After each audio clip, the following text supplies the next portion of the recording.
오늘 말씀으로 나그네와 행인같이라는 제목으로 말씀의 은혜를 함께 나누도록 하겠습니다.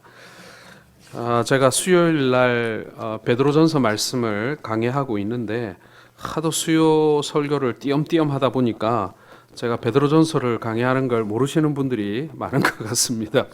그래서 저도 사실은 본문 어디까지 했는지 잘 못 찾을 때가 많습니다. 오늘 베드로전서 말씀을 통해서 나그네와 행인같이 우리가 이 세상을 살아가는 우리의 여정을 함께 살펴보는 그런 시간 갖도록 하겠습니다. 우리나라 사람들이 어느 나라 사람들보다도 여행을 참 좋아하는 그런 민족이라고 합니다. 국내에서뿐만 아니라 우리가 해외로도 여행을 많이 다니는데 우리나라가 지난 2008년도에 해외여행 1000만을 돌파했습니다. 꽤 오래전 얘기다, 그렇죠? 2008년도니까요. 그리고 매년 꾸준히 증가하다가 코로나가 터지기 직전이었던 2018년도 한 해 동안에는요 3천만 명을 돌파했습니다. 1년에 해외여행 다녀온 사람들 말입니다. 지금은 코로나 때문에 위축되어 있지만 이 코로나 상황이 이제 완전히 종결이 되고 다시 항공편도 많아지고 이렇게 되면 아마 3천만 명이 뭐겠습니까? 아마 3,500, 4천만 명까지 올라가지 않겠나 그런 생각을 해봅니다.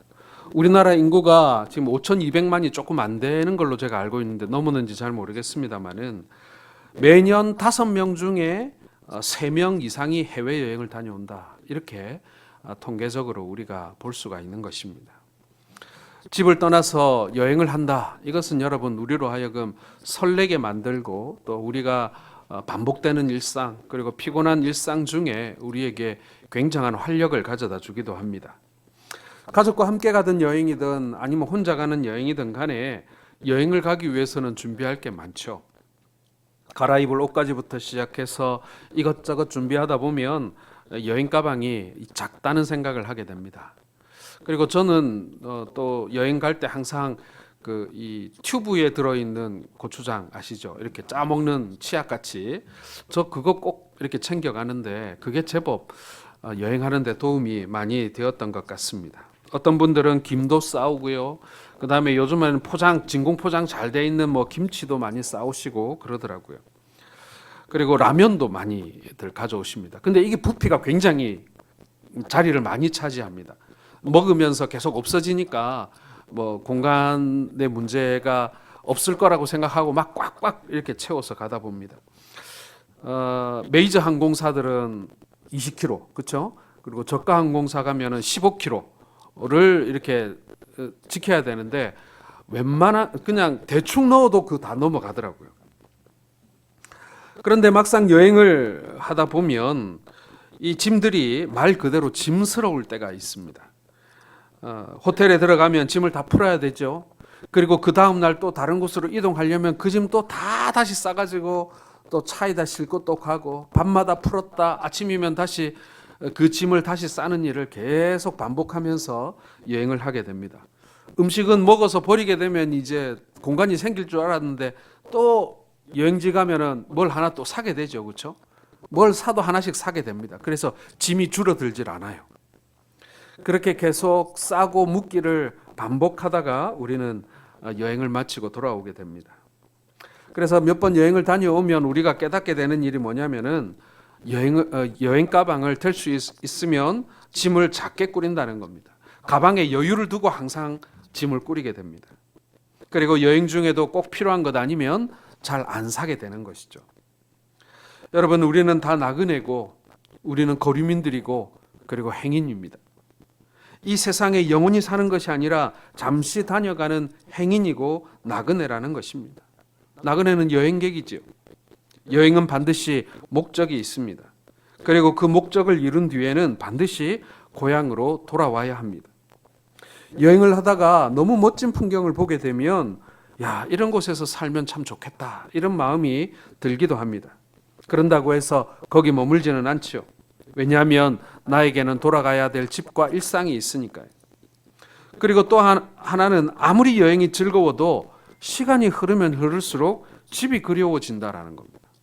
그래서 빨리 집으로 돌아가고 싶은 마음으로 이제 발걸음을 재촉하게 되는 것이죠. 그리고 집에 돌아와서 두 다리 쭉 뻗고 하는 말이 뭡니까?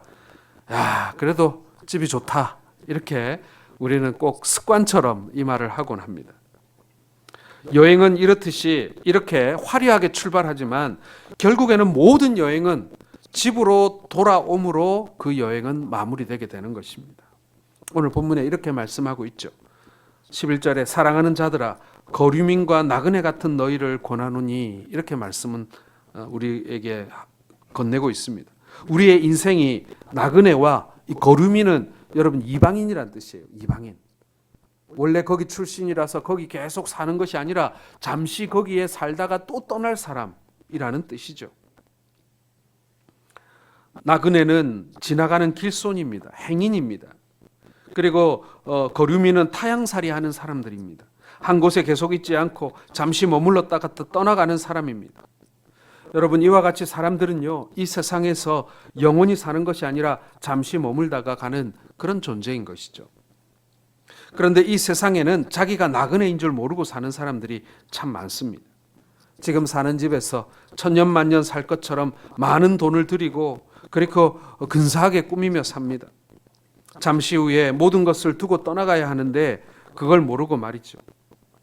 명예에 목숨을 거는 그런 사람들도 있습니다. 그거 아무것도 아닌데 말이죠.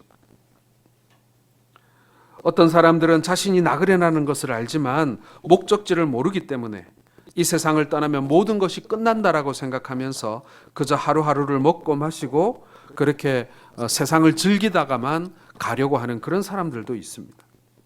이런 사람들 때문에 세상이 어두워지고 죄악으로 가득 차게 되는 것이죠. 여러분 우리가 기억해야 할 것은요. 나그네든 거류민이든 우리는 반드시 돌아갈 집이 있다라는 것입니다. 그래서 때로는 서름도 당하고 어려운 가운데 마치 길을 잃은 사람처럼 방황하기도 하지만 우리는 돌아갈 집이 우리의 돌아갈 집인 하나님 나라가 있다라는 사실을 여러분 우리는 늘 믿고 그리고 그것을 우리는 크게 의지하게 되는 것입니다. 우리를 당신의 자녀 삼아 주셨기 때문에 우리를 위한 고향집이 예비되어 있기 때문에 말입니다. 그러므로 여러분 우리는 이 세상 사람들과 다를 수밖에 없죠. 목적이 다르고 가치관이 다르고 취미와 행복관이 다를 수밖에 없습니다. 이 세상에 살기는 하지만 이 세상을 영원한 곳이라고 생각하지 않습니다. 항상 마음을 하늘나라에 두고 사는 것입니다. 따라서 세상에 매이는 자가 아니라 오히려 주님만 바라보고 단순한 나그네요 거류민이 아니라 목적을 가지고 여행하는 사람처럼 살아야 한다라는 것입니다. 그래서 우리가 인생 여정이라고 얘기하지 않습니까? 예, 인생이 나그네길이라는 것을 말해주는 것입니다. 여러분 좋은 여행을 하는 조건 중에 하나가 뭡니까? 가이드를 잘 만나야 됩니다. 가이드 잘못 만나면 뭐 여행 아주 싸움판 되죠. 가이드하고 싸우는 여행객들 참 많이 봤습니다. 좋은 가이드를 만나면 여행이 풍성해집니다. 바가지도 쓰지 않습니다. 가이드 없이 어느 여행지를 갔다고 한번 생각해 보십시오. 그런데 그 여행지에 대한 설명이 없는 거 아닙니까? 그렇죠? 전에 제가 한번 그리스를 갔다가 이 바울 사도가 전도를 했던 현장이 있는데 저는 가이드가 좋아서 거기를 방문해서 그걸 보고 지나갔는데 제 다음에 지나온 팀들은 거기를 못 가본 거예요. 그러니까 누가 가이드를 해주는 사람이 없으니까 자기가 지금 이 지나가는 길이 어떤 길인지 모르고 그냥 지나쳐버리고 그리고 주변에 정말 뜻깊은 그런 유적이 초대교회 유적이 있는데 그것도 알지 못하고 그냥 획 지나가 버리는 거죠. 평생에 두 번 올 수 없는 곳을 지나가면서 말입니다. 그 여행은 이제 딱 그걸로 끝나는 거예요. 제가 이스라엘을 꽤 오랫동안 여행한 적이 있었습니다. 한 열흘 동안 이스라엘만 방문을 했는데 가이드를 하신 분이 그 히브리 대학에서 박사과정을 하고 계시던 선교사님이셨어요. 그러니까 그냥 보통 가이드는 아니었죠. 그 가이드를 하던 선교사님이 이렇게 한참 시골길을 달려가더니 잠시 내리라고 하더라고요. 그 이제 먼지가 풀풀 나는 시골길에 내렸는데 볼 게 아무것도 없는 거예요. 아이고 피곤해 죽겠는데 버스 안에서 한참 자고 있었는데 여기는 왜 내려오라고 했을까? 그 보니까는 밭 한가운데 큼지막한 바위가 하나 생뚱맞게 있더라고요. 그리고 이제 저희들을 그쪽 바위로 탁 들어가 가지고 다 자 저쪽을 한번 보세요 하고 보는데 산과 산 사이에 계곡이 이렇게 나 있고 그 계곡 사이로 이제 조그마한 시골길이 하나 있는데 그 길이 이렇게 지금 우리가 서 있는 그 길로 이렇게 이어지면서 이렇게 지나가더라고요. 그러면서 이렇게 얘기하는 겁니다. 사무엘상 6장에 엘리 제사장 때에 이스라엘이 블레셋과 전쟁을 했다가 엘리의 아들들이 뭘 뺏깁니까, 여러분? 언약궤를 블레셋 사람들한테 뺏기지 않습니까? 그런데 이 언약궤를 가져간 블레셋 사람들이 그 언약궤를 가지고 이 도시 저 도시 다니다가 보니까 막 재앙이 내리는 거예요. 막 사람이 죽고 말이죠. 전염병이 번지고 그러다 보니까 이 블레셋 사람들이 이 언약궤를 잘못 가져와 가지고 자기들이 지금 벌을 받고 있다는 걸 알고는 이스라엘 백성들이 그걸 돌려보냅니다. 어디로 돌려보내죠? 벳세메스로 돌려보내죠. 예. 블레셋 땅이었던 에그론에서 벳세메스로 오는 딱 하나밖에 없는 길이 그 길이라는 거예요. 그러니까 저희들 보고 이렇게 얘기하는 거예요. 자, 저쪽 길을, 저 골짜기 길을 한번 보라고. 저기서 지금 음매하고 우는 암소들이 끄는 수레가 이쪽으로 걸어 이렇게 수레가 이렇게 오고 있는 것이 보이지 않냐고 이렇게 얘기하는 거예요. 그 얘기를 가만히 듣고 그 길을 보니까 정말 이거 언약궤를 뒤에 실은 암소들이 끄는 이 수레가 이쪽으로 꼭 굴러오는 것만 같은 그런 이 생각이 드는 거예요. 예, 누가 가르쳐주지 않으면요 그냥 지나가 버릴 시골길인데 누군가가 가이드를 하면서 이곳이 그런 의미가 있는 길이고 그리고 이스라엘 백성들이 밀을 베다가 그 벳세메스 사람들이 밀을 베다가 그 언약궤를 맞이하거든요.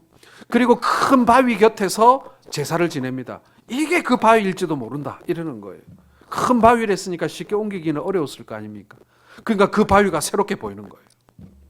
예, 누가 우리를 가이드하느냐, 누가 우리를 이끌어주느냐. 여러분, 우리의 인생 가이드가 바로 예수 그리스도 아니십니까?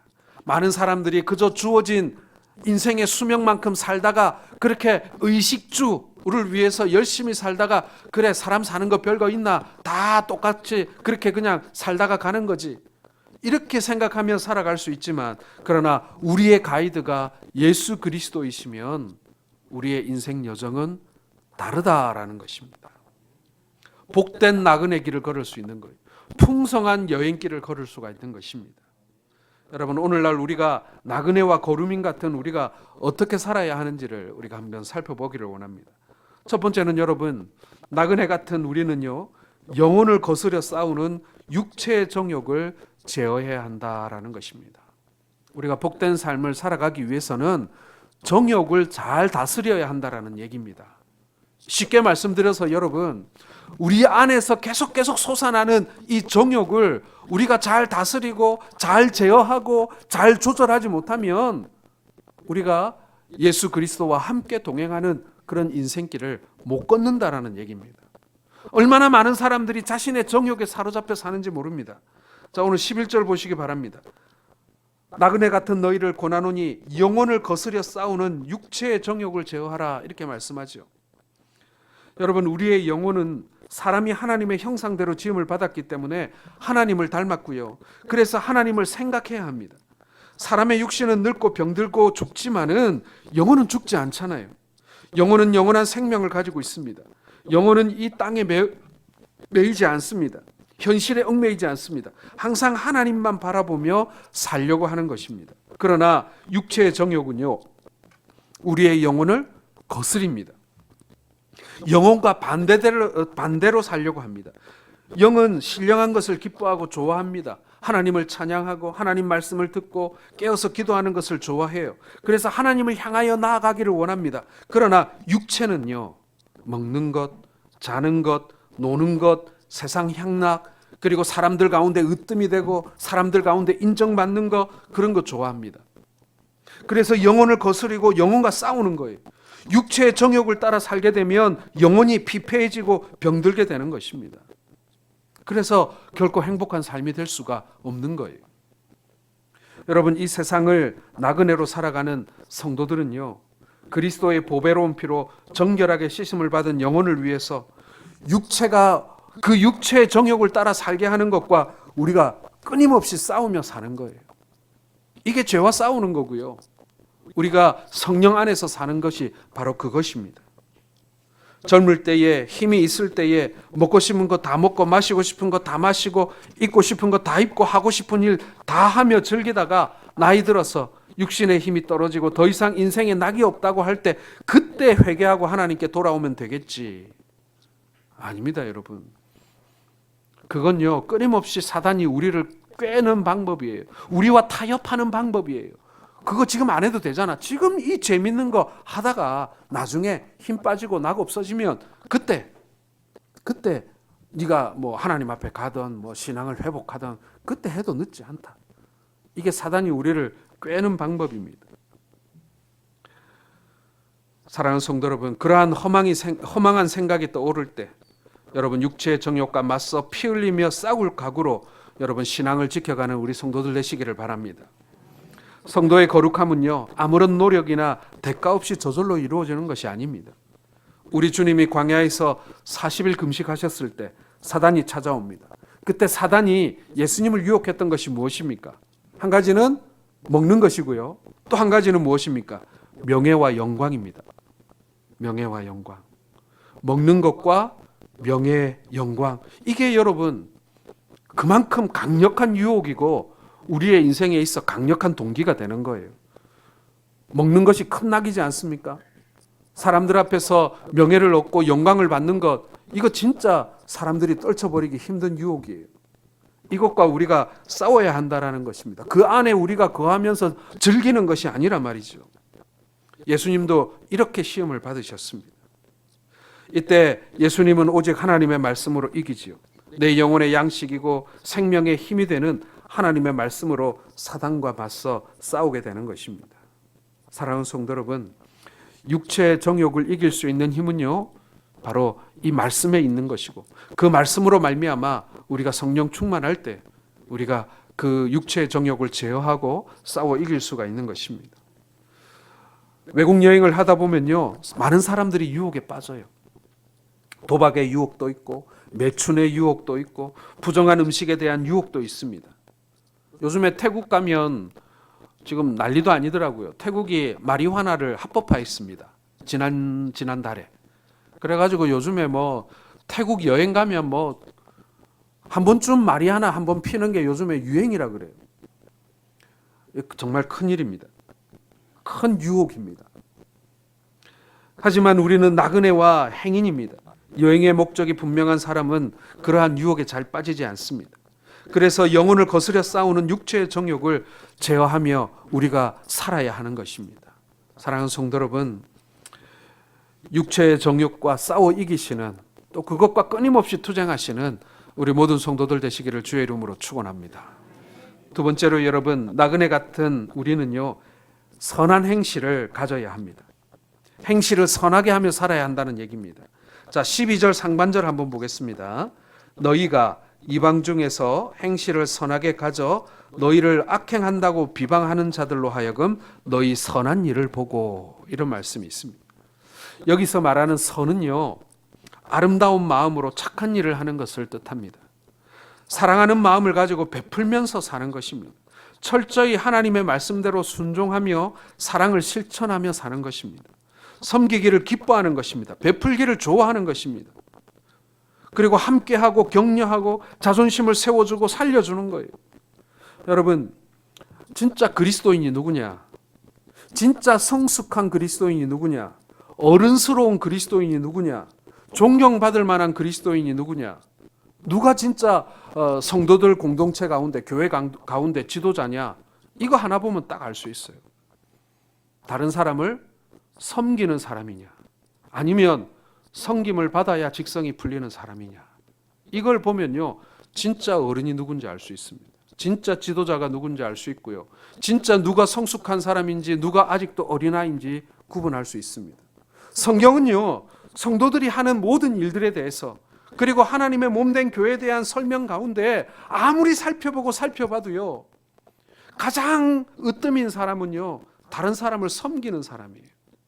여러분, 혹시 우리가 교회를 섬긴다고 생각하고 우리가 직분자로서, 그리고 우리가 또 그리스도인으로서 우리가 신앙생활 오래 하면서 우리의 신앙생활의 목적이요, 나를 만족하게 하고 나를 기쁘게 하고.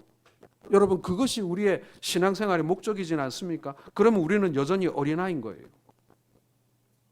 그러나 신앙생활을 하면서 내가 다른 사람을 돌보고 다른 사람을 섬기고 내가 다른 사람의 필요를 채워주는 것이 내게 기쁨이 된다면요, 그건 어른인 거예요. 그건 성숙한 거예요. 이제 젖을 먹는 것이 아니라 이제 딱딱한 것을 먹을 수 있는 그러한 어른의 신앙을 가지게 되는 것입니다. 예수님께서 제자를 부르실 때에 병든 자를 고치고 죽은 자를 살리며 나병 환자를 깨끗하게 하며 귀신을 쫓아내되 너희가 거저받았으니 거저주라 라고 말씀하셨습니다.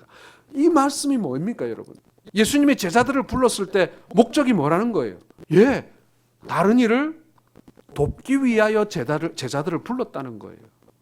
네 영혼의 만족을 위해서, 아니면 네가 사람들 가운데 큰 사람 되기 위해서, 많은 사람들을 우러러보는 사람이 되기 위해서 우리를 부르신 것이 아니라는 것입니다. 제자다운 사람이 뭐냐? 이 시대에 예수님께서 우리에게 말씀하시는 성숙한 제자도의 상이 무엇이냐? 그건 다른 게 아니에요, 여러분. 다른 사람을 돌볼 줄 아는 사람, 돌볼 줄 아는 사람. 다른 사람에게 늘 돌봄의 대상이 되는 사람이 아니라 돌볼 줄 아는 사람. 그 사람이 진짜 그리스도인, 성숙한 그리스도인이라고 할 수 있는 것입니다.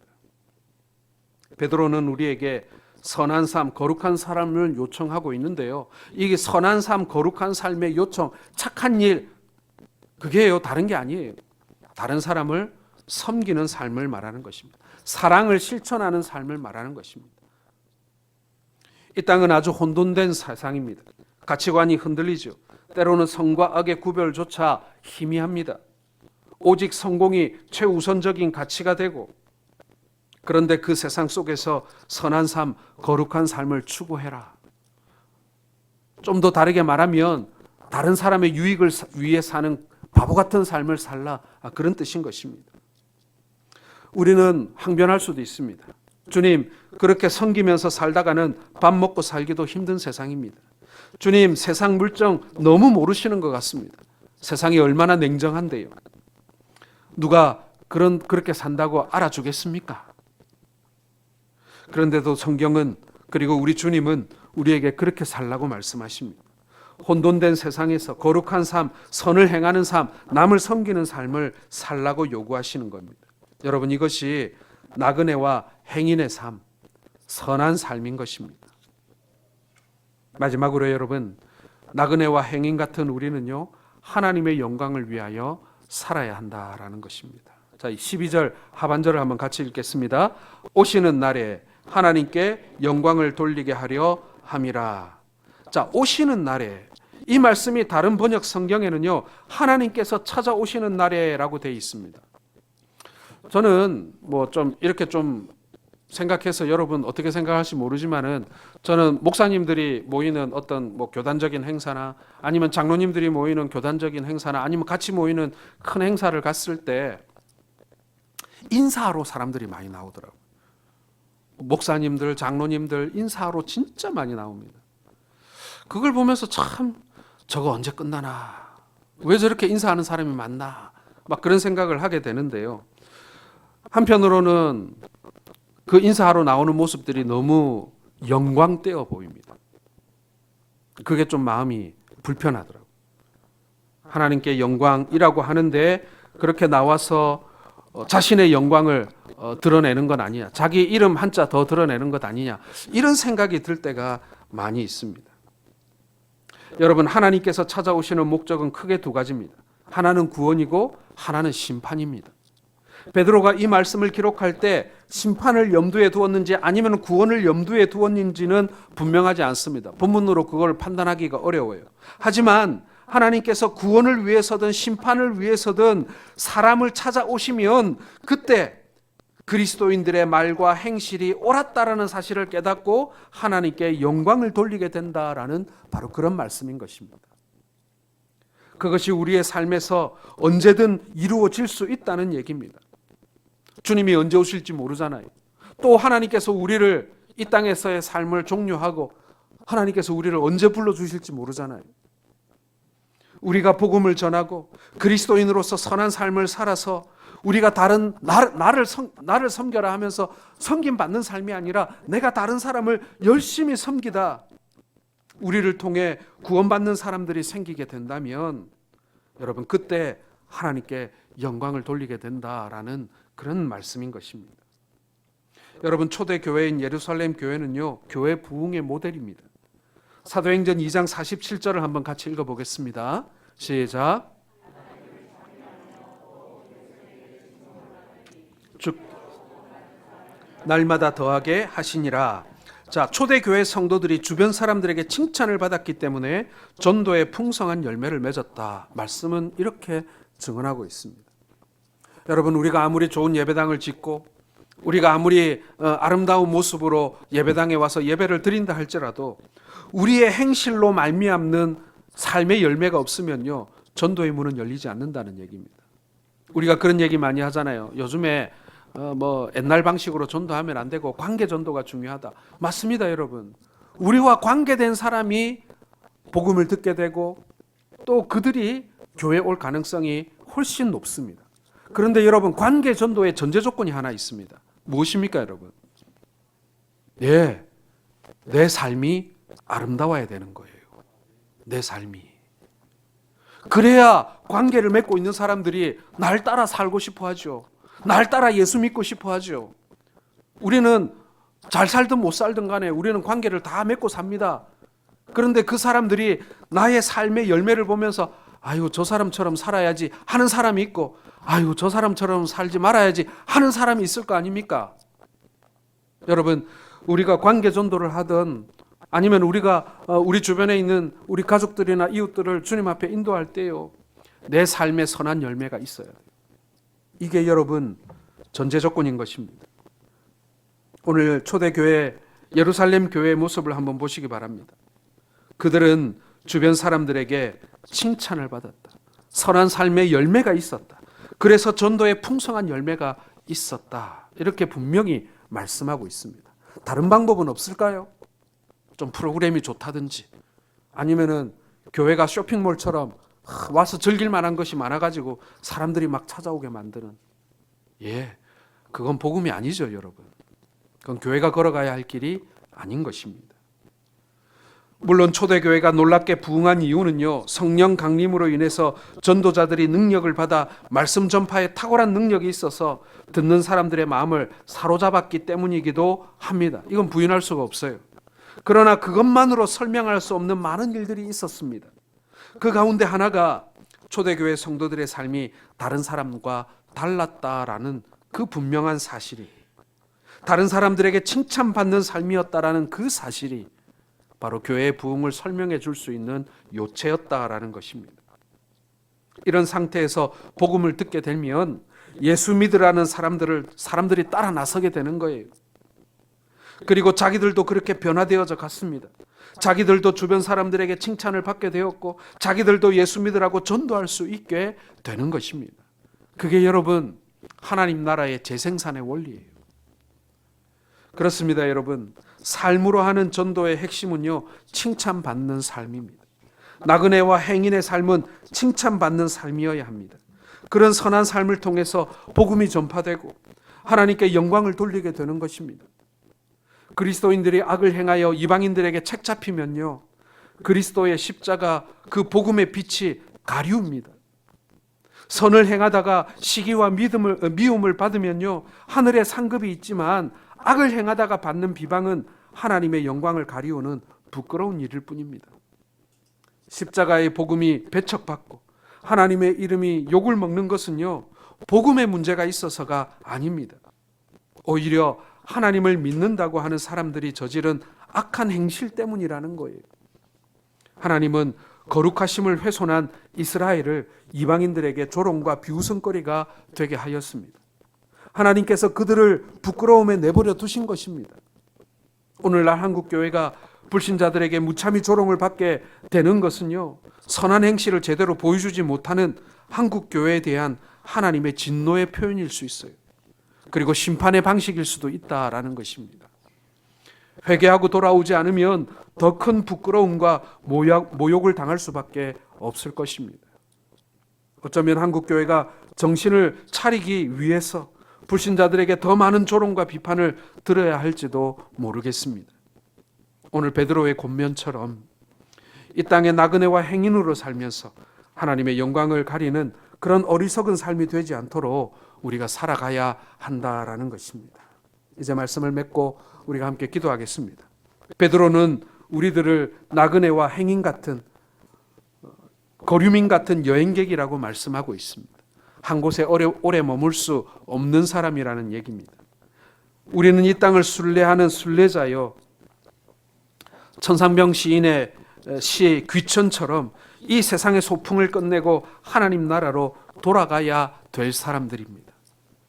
그렇게 천국에 돌아갈 동안은 여전히 나그네 그리고 행인의 삶을 살아야 하는 것입니다. 베드로의 권면처럼 육체의 정욕을 제어하고 선을 행하고 하나님의 영광을 드러내는 그러한 멋진 믿음의 삶을 통해서 이 땅에서 나그네와 행인의 삶이 좋았더라라고 고백할 수 있는 우리 모두가 될 수 있기를 주님의 이름으로 축원합니다.